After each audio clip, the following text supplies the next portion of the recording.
Most people are not behind because they're lazy. That's the part nobody says out loud. The people watching this video, the ones who actually seek out content like this, are not the lazy ones. They're the ones who care, who think about their lives, who feel the gap between where they are and where they sense they could be, and find that gap genuinely uncomfortable. So why does the gap stay?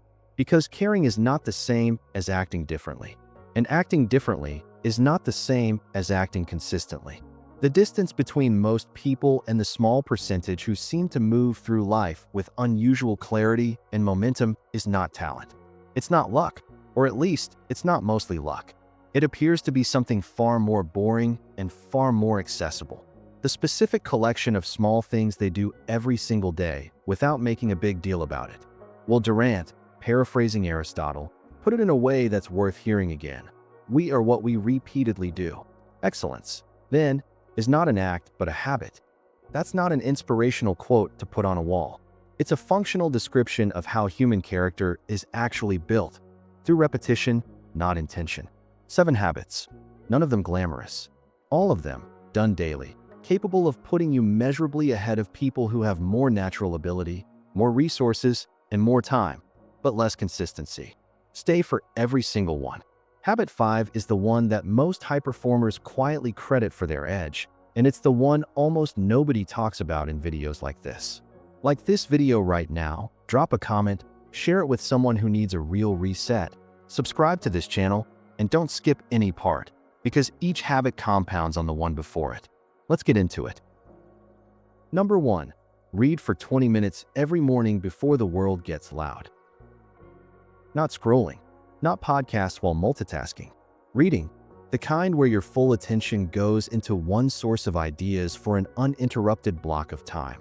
20 minutes sounds modest. It is modest. That's the point. At roughly 200 to 250 words per minute for an average adult reader, 20 minutes of daily reading amounts to approximately 1,500 pages per year. That's 12 to 15 books, depending on length, consumed by someone who only committed to 20 minutes a day. Most people read 0 books per year after leaving formal education. The gap that creates, compounded over 5 years, is not small. Naval Ravikant, the entrepreneur and investor, has said that the most important skill for getting rich is becoming a learning machine. He wasn't talking about formal degrees. He was talking about the daily habit of feeding your mind specific, substantive ideas, and then sitting with those ideas long enough to actually connect them to your own thinking. The morning is the right time for this because your mind hasn't yet been colonized by other people's agendas. What you read first shapes the cognitive lens through which you process the rest of the day. Reading something that challenges your thinking before you open a single email is a form of intellectual self-defense, quiet, invisible, and genuinely powerful over time. Pick a book. Keep it on your pillow or your kitchen table, somewhere unavoidable. 20 minutes. Before anything else. Number 2. Write down your 3 non-negotiables the night before. Not a to-do list. There's an important difference worth understanding. A to-do list is a catalog of everything that needs doing, emails, errands, tasks that range from genuinely important to barely relevant. It creates the illusion of productivity while often ensuring that the most significant work gets buried under the most urgent feeling minor tasks. 3 non-negotiables are different. They're the 3 things, maximum 3, that would make the day genuinely successful even if nothing else got done.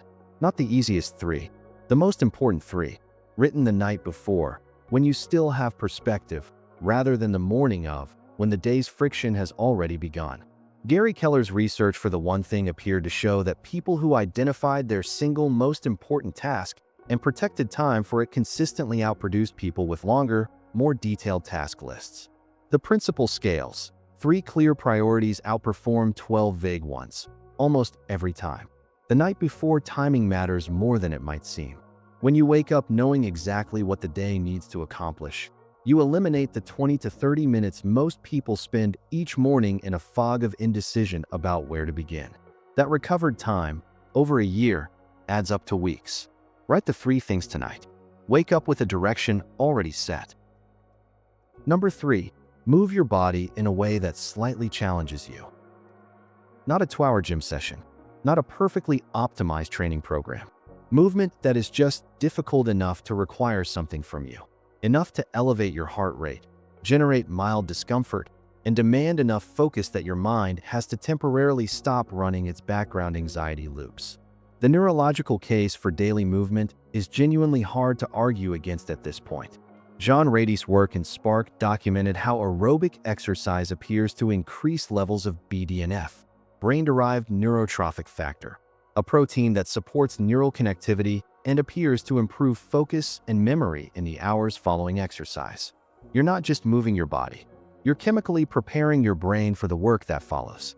This slightly challenges you qualifier is deliberate. Comfortable movement, a slow walk at a pace you could maintain indefinitely, may carry some benefit but appears to produce less of the neurological response that harder effort generates. You're looking for the zone where you couldn't comfortably hold a full conversation. Not suffering, just honest effort. 20 minutes of that, 4 to 5 times a week, could shift your cognitive baseline in ways that no supplement or productivity app will match. The people who consistently stay ahead tend to protect their physical practice the way they protect important meetings.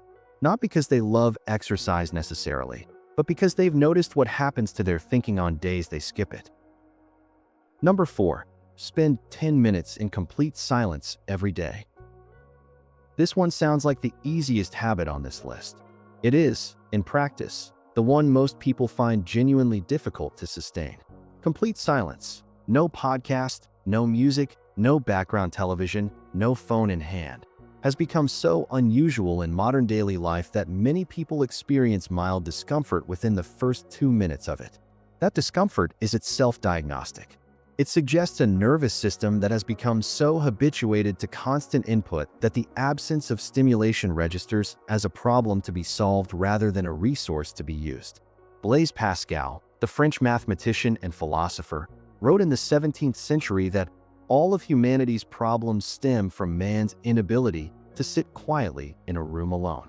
That observation was made long before smartphones. Its accuracy, if anything, appears to have increased. What silence does, physiologically, is allow the default mode network, the brain's internal processing system, to integrate and consolidate. Ideas connect. Problems that felt stuck under the pressure of constant noise sometimes resolve without any deliberate effort, simply because the brain was finally given space to work without interruption. 10 minutes. Same time each day. No input. No agenda. Just the discomfort of being alone with your own mind, which is, it turns out, exactly where your best thinking tends to live. Number 5. Do the hardest task first, before your willpower budget runs out. This is the quiet edge, the one that high performers mention in interviews but rarely gets the attention it deserves. Decision fatigue is a documented phenomenon, the finding that the quality of human decision-making appears to deteriorate as the number of decisions made in a day increases. A widely discussed study of Israeli parole board judges found that prisoners were significantly more likely to receive favorable decisions early in the day than later, not because of the case merits, but apparently because of the judges' depleting cognitive reserves over time. The research has nuance and the parole study itself has been revisited, but the broader principle, that mental resources are finite within a day, appears consistent across the literature. The implication for daily habit design is direct. Your most demanding, most important, most cognitively or emotionally taxing work should happen first, before the small decisions, the interruptions, and the social friction of the day have taken their toll. Mark Twain is credited with a version of this idea. Eat a live frog first thing in the morning and nothing worse will happen to you the rest of the day. Brian Tracy later built an entire productivity framework around it. The imagery is extreme, but the mechanism is sound. Identify the task you've been avoiding, the one that actually matters. Do it before you check email, before you respond to messages, before you give your best hours to anything less important. The rest of the day becomes easier, not because the work changed, but because you arrived at it with your full capacity intact.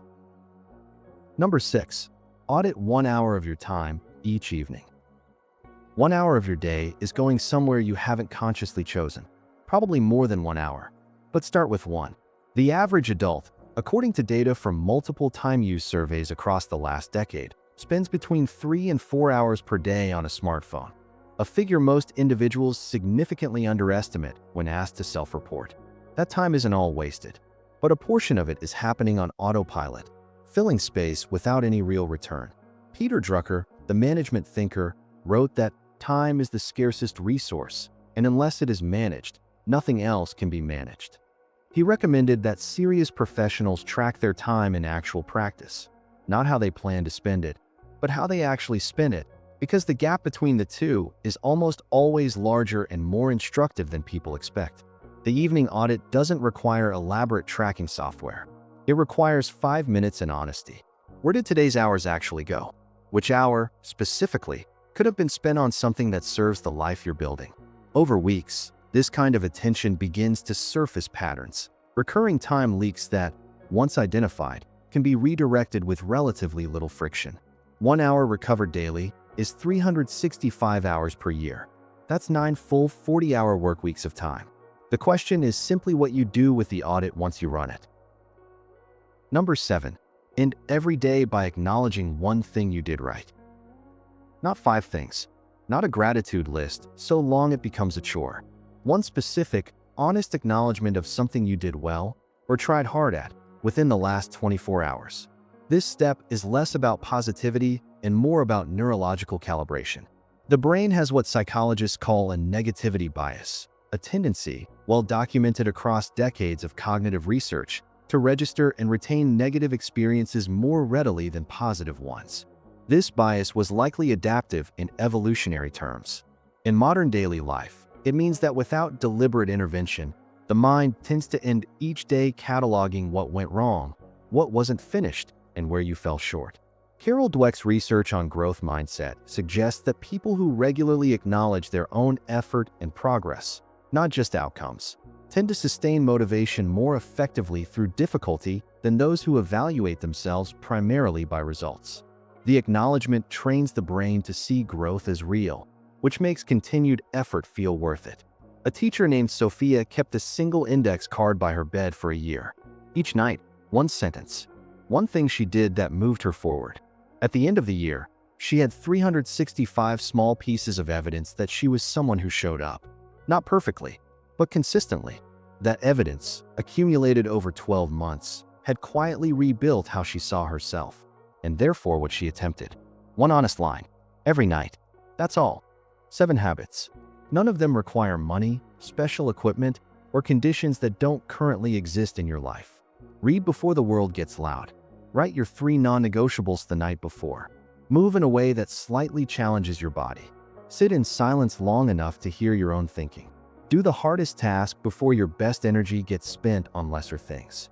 Audit 1 hour of your time each evening with honesty, and end each day by acknowledging, specifically, one thing you did right. Individually, each of these shifts something small. Together, done daily, they compound into a version of yourself that operates at a noticeably different level than the person who is reactive, scattered, and running on whatever the day decides to bring.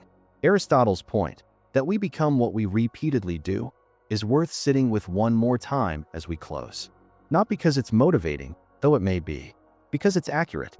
Character isn't decided in the dramatic moments. It's assembled quietly, in the small repeated choices that most people don't think anyone is watching. You're watching. That matters. If this video gave you something to work with, like it.